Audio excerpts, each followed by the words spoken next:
Hi folks, I'm Alan Watt. This is Cutting Through the Matrix on May the 23rd, 2013.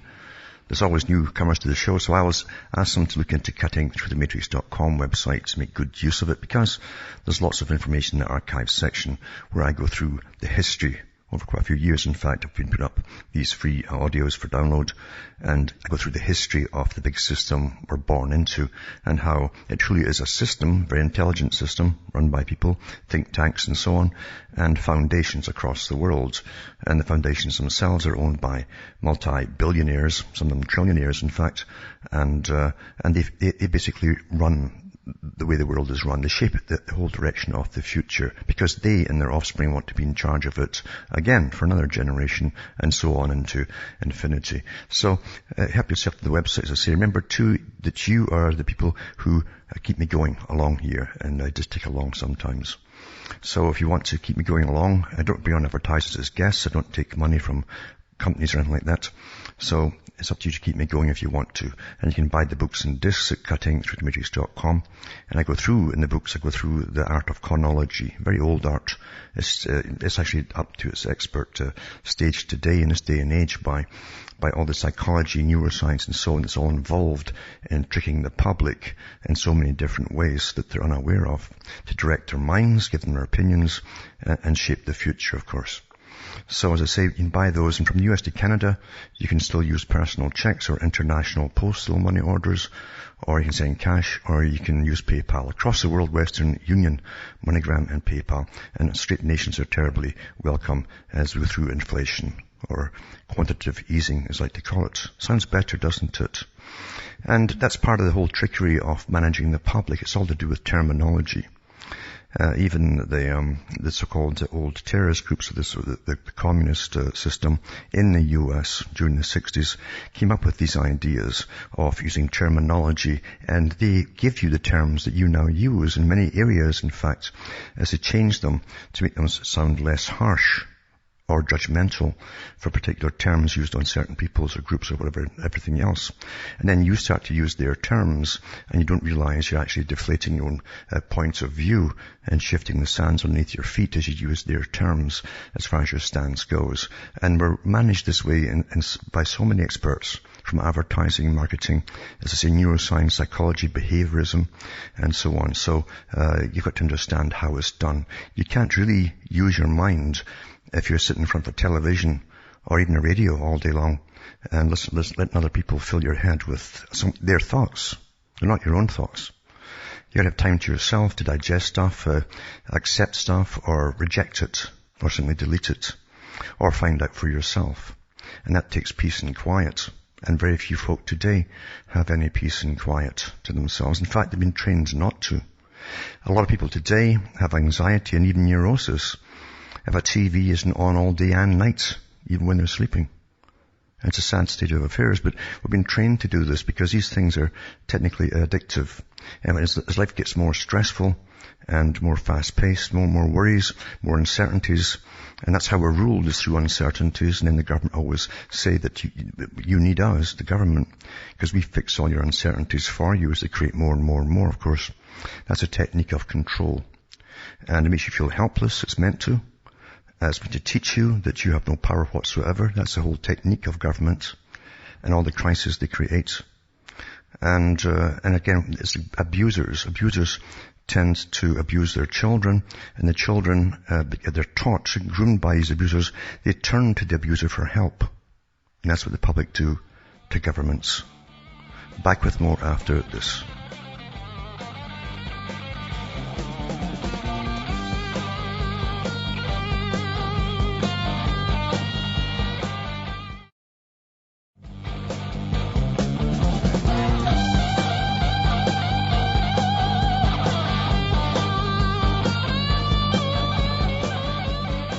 Hi folks, we're back cutting through the matrix. I've talked about politicians so much, and I don't like talking about politicians because I don't really believe in them. Even in the Middle Ages and before that, even in ancient Greece and Rome and so on, politicians were often looked upon with very little esteem at all, because they generally tend to be crooks out for themselves. And so many studies have been done on psychopathy too, that you'll find an awful lot of psychopaths claw their way up into to get to the money purse, or basically the honey pot, you might say, of the taxpayers. That's where the money is when you get up to the top in politics. That's why governments are lobbied constantly by big corporations too for their big jobs that they want to do, or have roads built or whatever. They want the public purse to do it for them. Then they're giving it for a few pennies, and then of course they charge excessive rates to travel on them and so on. And that's how things really work. But it's the same with politicians, as they're shown the ropes how to get up there. And if you go through the histories, especially in Britain, they often publish the histories of some of the politicians who've, right after campaigns have been run, and you'll find that most of them have been bankrupt many times before, run up credit cards many, many times before, over excess or had them removed, etc., etc. That's because they want a lavish lifestyle, you see. And so they go into politics, and all you have to do in politics is to con the public, and that's a gift that psychopaths have. It comes naturally to them.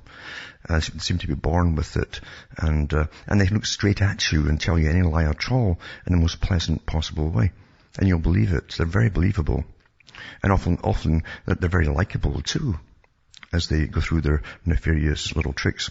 Anyway, it says here that the gilded lifestyle of the members of the European Parliament has been compared to the uncontrolled excesses of ancient Rome, after research showed their perks have not been dented despite biting austerity measures on the public. This is from Italian MEPs who enjoy free haircuts to Maltese ones who get 52 free gallons of petrol, which is gasoline, a month. The perks and expenses continue unabated for the representatives of European Union nations. This is the members of the European politicians from the 27 EU nations are paid salaries of £137 million, that's collectively a year. £137 million a year from 27 countries. According to research by a German pricing watchdog. And it says here, the huge sum paid by the 500 million citizens does not include the lavish allowances for legislators' staff. And it's astonishing too, all the extra perks that get on top of it. It said we're dealing in Brussels and some national parliaments of the EU countries with conditions similar to ancient Rome. Because just like in the former Roman Senate, none of these new class EU senators are controlled in any way. For example, a member of the European Parliament of France has a salary for around 740% higher than the salary level of the average French person. The data mined by the Prisverlich investigators will only serve to fuel rising resentment in the UK with entire European projects. And it says an average monthly salary and other allowances of £15,239 is received by a member of the European Parliament, totaling over £182,826 per year. That's not a bad deal, is it? Plus two, remember, politicians in most countries, and how it came to this, I have no idea. They're all the same. Well, actually I do, because I know the Royal Institute of International Affairs said they spread democracy across the world. It's the same system of central banking and private hands and all the rest of it. But anyway, the thing is, they do, if they serve 4 or 5 years, I think it's 5 years now, even your national government, they get a lifelong pension, full pension. And it's updated every year with the cost of living. As it goes up, that goes up automatically too. Full medical coverage, you name it, all these perks for working 5 years of their life, sitting on their, you know what. Anyway, it says here that an MEP salary adds a base fee and additional extras such as allowances, attendance fees, and travel expenses. In addition, the cost for offices and staff for the plenary members of the European Parliament make up an amount of up to £18,125 per month, or up to £217,507 annually. This means, said the survey, that the MEPs earn 878% more than the Mr. or Monsieur of the EU. The average EU wages, as listed by statisticians in Brussels, in £18,617 per annum. And it says the average working wage in the UK is £22,992 per year. MEPs earn around 200% more than the salary of Westminster members of Parliament. It's quite amazing, because the whole thing's a farce, even the politicians, because, you see, the commission at the top makes all the rules and laws.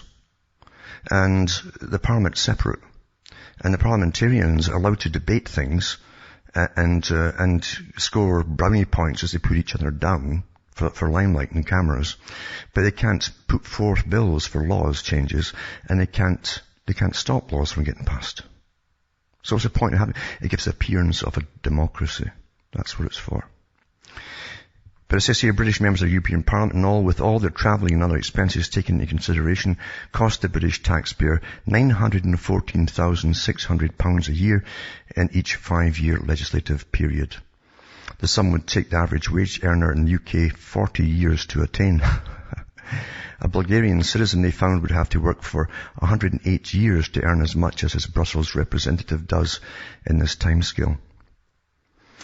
And it says, it can be said that in contrast to the assertions of both the European Parliament and the EU national parliaments, there's not much of actual transparency in the methods and inner structures of remuneration of the European parliamentarians. The extreme differences in pay structure between politicians and citizens are very serious. Well, no kidding, eh? There's at least as much need for discussion on this issue as on the EU's plan to cap the manager salaries of public companies. And I think it's no different than even your national governments or much. Everything's corrupt today, you know. And the reason they pay them so much too is to keep them quiet. So they'll keep little bits of gossip they get. There's really things that are really happening. The public wouldn't like. They keep it quiet. That's what they're paid off to do. Other stuff they're allowed to yap about and have their little tete-a-tetes about. But the fact is that they're paid well to keep their mouth shut. That's the bottom line. It's very simple, isn't it? And also, too, one bit of good news. It says, for decades, fluoride has been marketed and heralded as an essential for good dental hygiene and used in most toothpaste and mouthwashes. In addition, parents have been routinely encouraged to give their children cavity-fighting fluoride treatments when they visit the dentist. Beginning in the late 1940s, aided by mass industry lead lobbying campaigns, the government encouraged municipal water authorities to add fluoride to their communities' drinking water. According to the Center for Disease Control, approximately 70% of the US population ingests fluoride through their community drinking water today, and they want this percentage to continue to climb. This is in stark contrast to other developed European nations where fluoride is rarely added to drinking water. It says Britain provides only about 10% of their population with fluoridated water. The experts and their governments told us fluoride would strengthen tooth enamel, help prevent tooth decay, and is of course perfectly safe. Community water fluoridation is an equitable, cost-effective and cost-saving method of delivering fluoride to most people, noted Dr. William Mass, Director of CDC's Division of Oral Health. But that was then and this is now. And a surprising reversal last month, EPA has announced that it intends to lower the maximum amount of fluoride in drinking water because of growing evidence supporting the chemical's possible deleterious effects to children's health. In 2006, the National Academy of Sciences report that found dental fluorosis caused by too much fluoride capable of putting children at risk of developing other dental problems during the breakdown of tooth enamel, discoloration and pitting. You can see in a lot of children's teeth, there's little white spots in amongst the enamel, and that's what it causes when it's too much fluoride. It goes through your bones too, the same way, makes them brittle. It says January's EPA recommendation reversal was made following a revised risk assessment and study that found 2 out of 5 adolescents had tooth streaking or spottiness and some pitting as a result of excessive fluoride. In addition, other studies have found excessive ingestion of fluoride capable of increasing the risk of brittle bones leading to fractures and debilitating bone abnormalities. So it's good too to understand a lot more on this because we can talk on it. The fact is, it's a poison. And even on the toothpaste, in some countries, they have warnings on the maximum amount allowed per day by their own medical authorities. And then you find it's in your drinking water and everything. And so you're taking way beyond the maximum level per day. Brushing your teeth once a day or twice a day is to the maximum level, and it's also in your drinking water. But it also goes for the brain as well, as we all know, and so many studies have been done about that too. And say brittle bones is definitely a factor in the whole thing as well. But it makes you very easy, very compliable to any propositions. You're less aggressive. Remember, sometimes you have to be aggressive for survival. It's a survival thing we've got built into as a mechanism. And sometimes you have to be aggressive. Well, when it's taken away from you and you're running in a totalitarian system, they prefer this system because you cause very little problem. You just go, oh well, and you shake your head and you go and do something else. So it's a drug too, remember, and a poison. And at one time, the big boys like Alcan and so on, it was owned by the Brodmans at one time, they had all this stuff, this fluoride that comes from the scrapings of their chimneys. The big chimney smokestacks that they have for their big aluminum plants. And they used to have to dispose of that and pay the mafia off to get rid of it in dumps because it was so toxic. So they came up with the great idea of getting the public to swallow it instead and buy it. Not bad trick, isn't it? Good trick. And of course they bought off a lot of dentists at the top too, the old bernays trick, and got them to sign their names to it, and that's good enough for the public, experts say. Experts say. And here we are, folks. All this years later. It's so bad they have to admit there's something wrong. So bad. And even then they'll fight it, because now the Alcan and all the rest of the big corporations will have to pay once again to have this stuff disposed of. Back with more after this.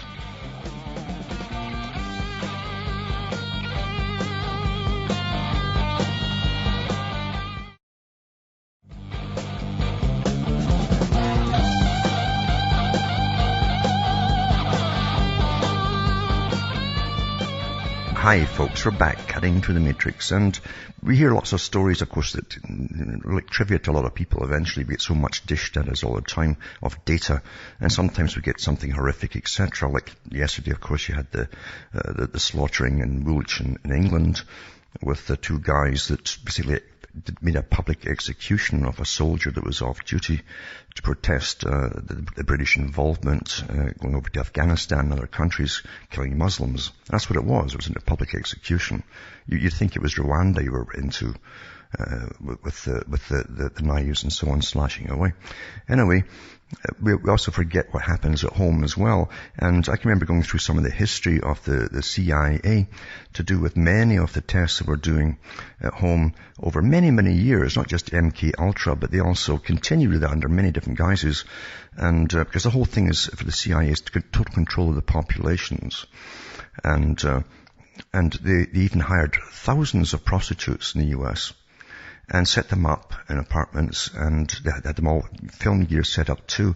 And the whole idea was to have the prostitutes test different drugs on their various clients and watch what happened. This went on for about 30 years. I mean, how much footage do you need to know if these drugs work or not? I mean, what's it really all about? We'll never get the full story, never will get the full story. But you see, the CIA is not there to help America any more than MI6 is really there to help Britain either. It's completely taken over, and actually they were set up by people who really were not, put this way, nationalistic at all, didn't really have loyalty to a country, in a sense. Anyway, the tests go on all the time. Now, last year, people remember, I hope, that there's all this cannibalism that was mentioned in the media happening at home in the US, and they blamed it on bath salts and all this kind of stuff. And it's the first time a lot of people had heard of this chemical they use, they call bath salts. Which isn't really bath salts at all. But anyway, it says, for the one where the first one that really broke out and caught the public's attention was with a man who ended up completely naked with another man, stripped his clothes off and beat him up and started eating him. And no one remembers what happened about that, because that's how fast things go in and out of your mind today, you see. It says, Miami cannibal victim, the one who had his eyes actually taken out of him too, learning to play guitar as part of treatment a year after most of his face was chewed off in the horrific attack. He was a hobo, the guy apparently. Ronald Popo almost died after his attack by Rudy Eugene. He was left blind, completely blind, both eyes were gone, lost his nose as well in the frenzied assault in May last year. Mr. Popo works with the occupational therapist on how to take care of himself, and he's learning guitar and practices it every day, it says. He thanked people for the support over the past year. Now, you should see the photographs in this, because this guy had no expensive plastic surgery, obviously. And it's something else to see the mess this guy's left.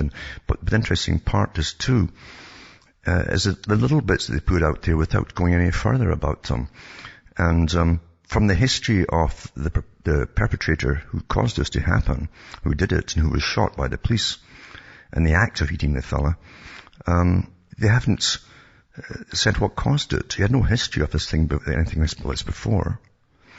And yet he goes crazy in a park. They've tested his blood and all, but he was not on drugs. He did not have these so-called bath salts in him either. And there's been no explanation given whatsoever. And it isn't until you go into the different drugs they tested for the military do you get anything possibly coming close to this kind of thing happening. Because even when they made the movie Jacob's Ladder, it was based on the fact that the US had been testing various drugs on soldiers in special settings to make them into the ultimate drug-induced, crazy, nasty, horrific warriors you can imagine. And different drugs were tried on them, and the problem was they decided to attack each other on the same side and kill each other. This stuff was tried on monkeys too, and it made them all rip each other apart. So it makes you wonder what else is still going on, because something was behind that whole spate of things that happened, and it died down right away too. But as I say, it was all the hype about the guy being on bath salts, and yet it comes now it comes out that he wasn't on anything at all. Nothing was found in his bloodstream except some marijuana. Now, marijuana does not make you go wild and start eating people. It's the opposite. So something else was involved here. And often with these chemicals too, unless you know what you're looking for, you won't find it if it's not on the list, you see. But I'll put that up tonight too for those who want to go through it. And also too, we know that the US Senate's approved arms for the Syrian insurgents. Let's call them what they are, because we're always using the term insurgents when anybody goes to help in the Muslim countries against the West. But we're calling them rebels and friendly rebels for the Al-Qaeda guys who are trying to kick the Syrians out, the government of Syria out. And the US Senate's approved arms to go to the militants there. And also Britain at the same time has just revoked their embargo to stop arms going to these rebels. Now they've cancelled that, so they can now send arms to them as well at the same time. You see, so plus the Syrians also got a whole bunch of stuff given to them, supposedly through the Saudi government, 35-ton arms shipment from Saudi Arabia, but they want an awful lot more apparently, and they want air-to-ground missiles, things like that from the US, which they'll probably get, I'd imagine so. Also, too, I've mentioned so many times that the whole idea. Those who run the system set up the Royal Institute of International Affairs, Council on Foreign Relations, Bank for International Settlements, and International Monetary Fund. I'll be talking about that when I come back after this break.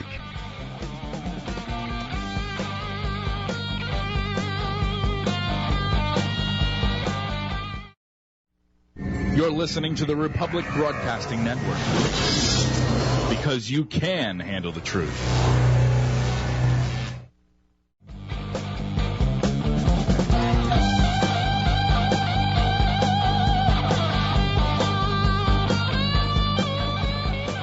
Hi folks, we're back cutting through the matrix, talking about the IMF, the International Monetary Fund, a private group of course, and under this system that the Royal Institute of International Affairs set up, which is the global system, with its so-called democracy, the Bank for International Settlements at the top in Switzerland, and the IMF beneath that too, running all the central banks, the private central banks. They're really going full steam ahead. As it caused crisis, then they've given themselves more power to solve the problems, which they never do, of course. Whatever they do ends up with more bailouts and so on, more borrowing from private investors, again, all attached to the IMF. And then you're further in the hole, and this is a strategy to get total power over all the countries. That's what it is. But the IMF, it says, urges the UK to spend more to fund investment, it says. And it says Britain's government should spend more now to fund investment and steer its economy back to recovery. The International Monetary Fund said Wednesday, a call unlikely to be heeded by Chancellor George Osborne. Economic data earlier on Wednesday highlighted the challenge facing Osborne. Retail sales slumped last month, while a measure of public borrowing jumped to a record high. Well, all these countries are going through inflation. Because again, it was the IMF that recommended we all go through inflation. All the central banks are doing it. The US Treasury has said that the inflation has been set to increase for the next 10 years. This is the plan. And by the time they're finished, everything will cost you 2 to 3 times of what it cost when it started, because your dollar and your money is devalued. In Britain, it's a pound and the euro. And that's how they're going to get out of the hole, supposedly. Anyway, it says, in relief for the under-fire Conservative government, the IMF's annual report did not repeat an explicit call by the fund in April for Britain to consider slowing the pace of spending cuts aimed at reducing its hefty budget deficit. Now, it's still borrowing money from the private lenders in order to throw at all the other countries in Europe that are also failing. This is the agreement they all made when they joined this EU, this latest round of agreements they had. That when the IMF demands money from you, or the central bank, this new private central bank for the whole of Europe, demands money from any government, they're given up to 12 days to comply, no matter what the sum is. And then it's given, and so-called, it's thrown into some country that's supposedly sinking. And that's why they're getting further and further in the hole, borrowing money to throw it to another country, to plug holes. What a great con this is. Beautiful con, really is. And it says Prime Minister David Cameron is under pressure from his own members of parliament over his policies in Europe and gay marriage. Well, that's a sideline to get you off of what's really happening, the whole crash system that's happening with the economy. And it has had to quell speculation that his coalition might not last until the next election. It's all a pantomime. Politics is a front pantomime for the public. Even Benjamin Disraeli in his day said that the real powers behind the scenes are never seen by the public. There is a real power behind the scenes. These guys never end up in the papers. Their pictures are never in the papers, unless they're off in some luxurious, massive yacht somewhere. But they don't go into they don't play politics. Politics is just a show for the public. And it's been that for a long time. And that was also verified by the CFR's Professor Carol Quigley, who was the historian of the CFR and Royal Institute of International Affairs. He said that the Royal Institute of International Affairs, CFR, has picked presidents and prime ministers for over 60 years. That was back in the 60s. He said that. So about 100 years now, they've been picking the presidents and prime ministers. And the guys at the top of every party are members of this one private organization. Anyway, I'll put this link up tonight. And then it says here, relief for Osborne at last as the IMF spots signs of recovery and welcomes improvement in the economy. This is a day later. And so the IMF fund drops the call for slower deficit reduction, but inspectors urge the Chancellor to consider growth-enhancing initiatives, suggest bringing forward capital spending and cutting corporation tax. So they want to cut corporation tax to the big international corporations again. You see, they're hardly paying anything at all. And what it says in this article is that to make up the money that you're going to lose from the corporations, just vastly increase the cost of home ownership taxes. Just put the home ownership taxes out of sight. Well, that'll wipe out the middle class. See, the plan under Agenda 21, remember, is no private property, except in the hands of housing corporations. And that's all private investors who own, streets and streets across the main cities, and apartments and so on. That's the agenda, folks. This is how they get to their agendas. It's quite simple. He also wants to increase the value-added tax. The value-added tax is pretty well across the board on everything you purchase. Some countries it's about 28% on top of the price advertised, whatever it happens to be. And this is the system they want to foist upon the whole world.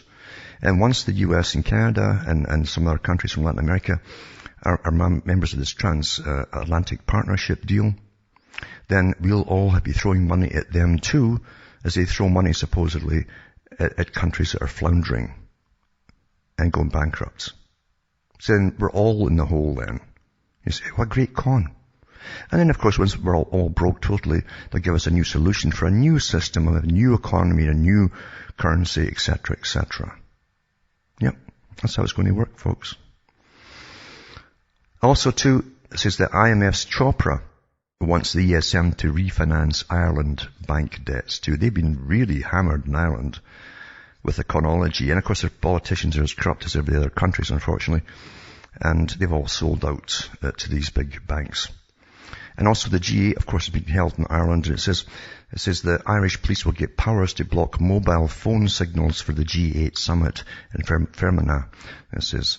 And new laws in the Republic of Ireland are being rushed in ahead of the G8 summit to allow the Gardaí, that's the police, to order telecom companies to shut down or shut off signals to prevent terrorists using mobile phones to detonate bombs. So the Irish Justice Minister, Alan Shatter, is bringing in the legislature ahead of the G8 summit of world leaders in Fermanagh next month. He said it was possible a terrorist group would use the G8 as a chance to garner publicity for themselves by setting off a bomb. Actually, it'll also stop the reporters from reporting on all the expensive, lavish prostitutes and that are laid on for them. You know, male and female of different ages as well, by the way. They have them every time they have these meetings. Costs a bomb, literally.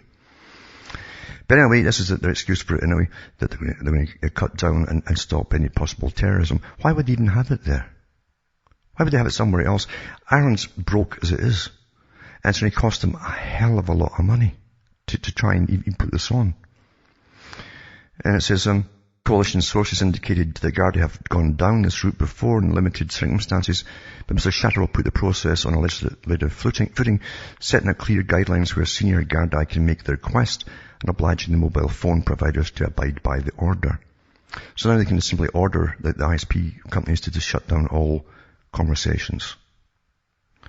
Mind you, the cops in Britain and across Europe too are on a special system with their own intercoms, by the way. A very powerful system, too, different frequency. And so they'll be okay, you understand. In fact, a cop in Britain can technically talk to a guy over in Spain or France. An ordinary cop with the system that he's on. Also causes cancer, by the way, even worse than the regular cell phone. Anyway, it says 8 world leaders will jet in for the summit, including President Barack Obama, German Chancellor Angela Merkel, and the British Prime Minister David Cameron. So the summit created a real necessity for legislation to give the Irish government the power to ask phone companies to cut or limit signals. They've also got, mind you, drones that can fly over and cut the whole lot out too. That was in the paper last year. And also too, the costs just for the police alone in Ireland here, the country that's bankrupt. G8 summit police costs about £50 million for this meeting. The taxpayers are going to fork out £50 million just for the policing. That's not the hotels, the prostitutes and all the rest of it, and all the medical exams they've got to have first before they present them to these, special people that fly in.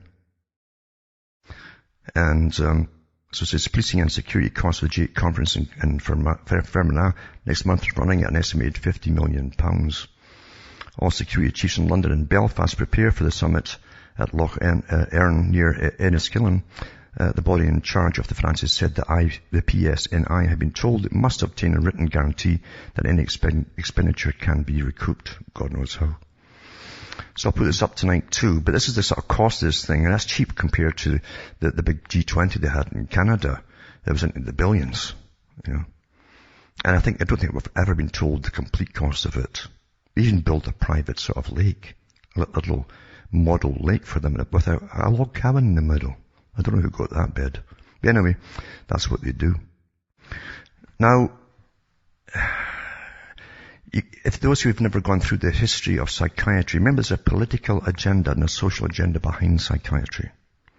Folk don't realize that. They're given the standard nonsense put out by the perpetrators of the whole scam if they go to university, and that's what they get taught.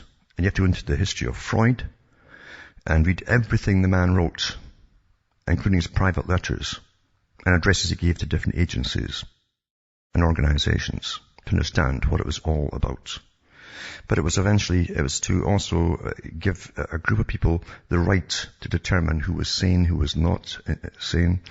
It tied in, the communists ran with this one too, because they had a lot in common with Freud in some ways, those who ran the Soviet Union. And it was staffed by just one group of people for many, many years who kept hold of it jealously and very tightly like a clique. And they created the World Psychiatry Association under Freud's daughter. And some of the guys who were in it wrote about it. A couple of them left or of their own accord, like Carl Jung, and who was the only outsider, by the way, of this group. And because he said, I can't go along with Freud's idea that they must make, this is what Freud told him, he says, we must make sexual, sex, he says, the basis of all human endeavor and motivation. Everything became libido, libido, libido. And Young said this was nonsense. It wasn't true at all.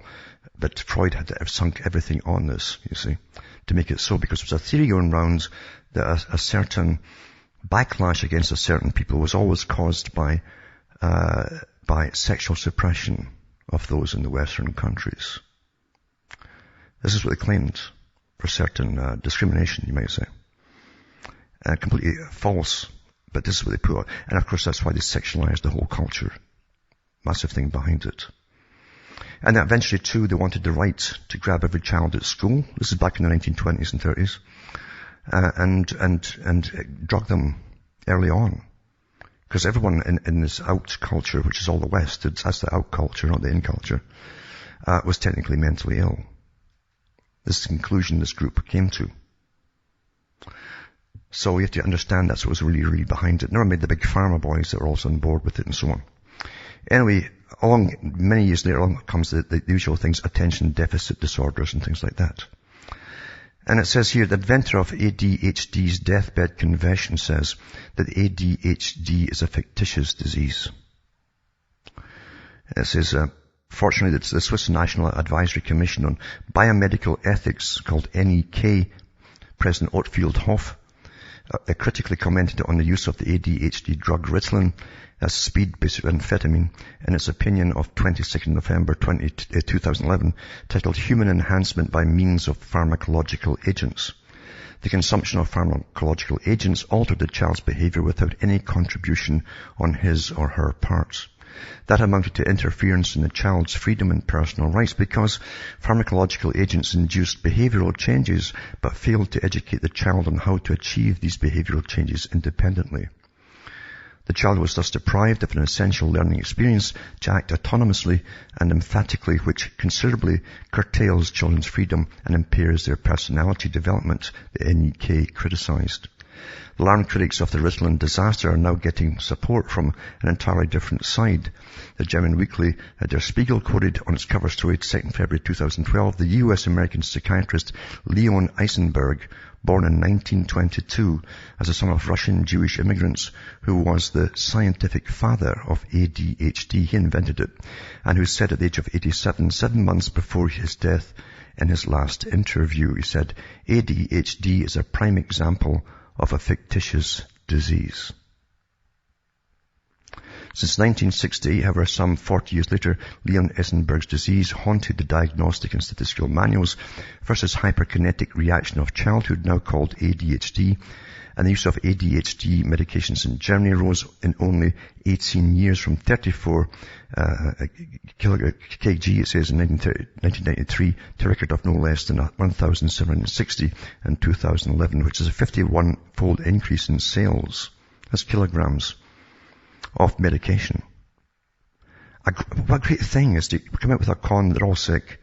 Oh, here, they're all hyperactive, so let's give them speed, amphetamine, which makes anybody hyperactive. The theory being that this will actually make them go the opposite way.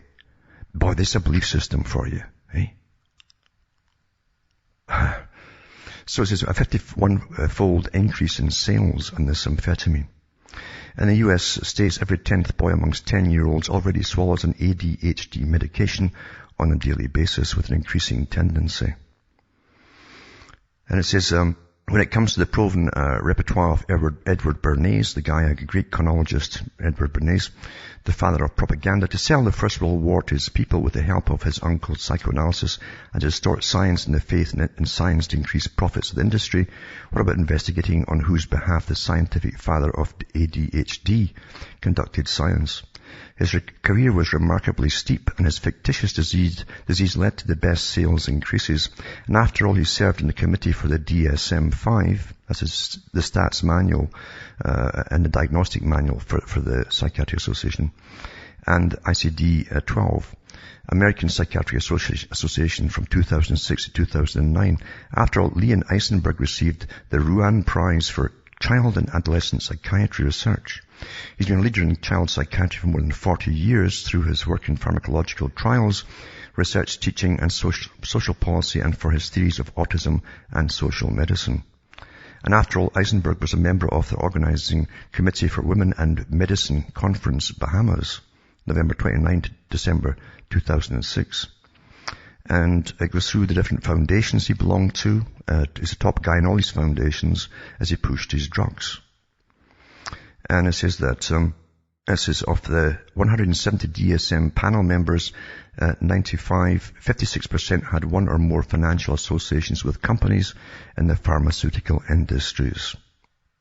Not bad, eh? All these psychiatrists that make up the DSM, the manual and so on, and create new diseases, all had memberships and were receiving money from pharmaceutical companies, big ones. 100% of the members of the panels in the mood disorders and schizophrenia and other psychotic disorders had financial ties to the drug companies. The connections are especially strong in those diagnostic areas where drugs are the first line of treatment for mental disorders. Quite something, eh? Come up with an idea, a fictitious disease, and the money flows in. Back with more after this.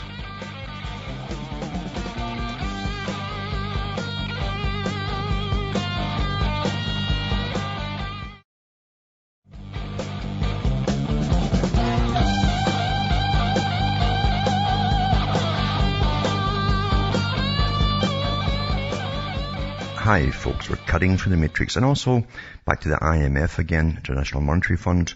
The chief, Christine Lagarde, it says, is to face questions over $520 million payoff.